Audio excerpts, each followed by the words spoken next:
আমরা যদি ইন্ডিয়া গেটের দিকেও তাকাই, আমরা দেখতে পাবো ইন্ডিয়া গেটে 93,000 বা 92,000 কম বেশি নাম আছে।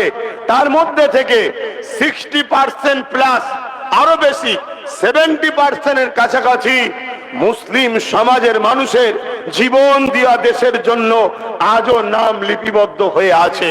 তাই এই দেশকে নতুন করে যদি আবার কেউ লুটতে চায়, এ দেশকে নতুন করে কেউ যদি আদানি আম্বানিদের কাছে, পুঁজিপতিদের কাছে বিক্রি করে দিতে চায়, এ দেশকে নতুন করে আবার যদি কেউ গোলামির শিকলে বাঁধতে চায়, এ দেশকে নতুন করে যদি আবার কৃতদাস দাসী প্রথাকেও চালাতে চায়, তাহলে আমাদেরকে আবার নতুন করে জীবন দিতে হবে, রক্ত দিতে হবে।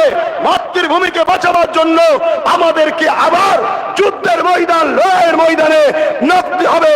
এর প্রস্তুত কি আমরা নিতে রাজি আছি? হাত তুলে বলুন রাজি আছি। যারা রাস্তায় দূরে আছেন আপনারাও হাত তুলবেন।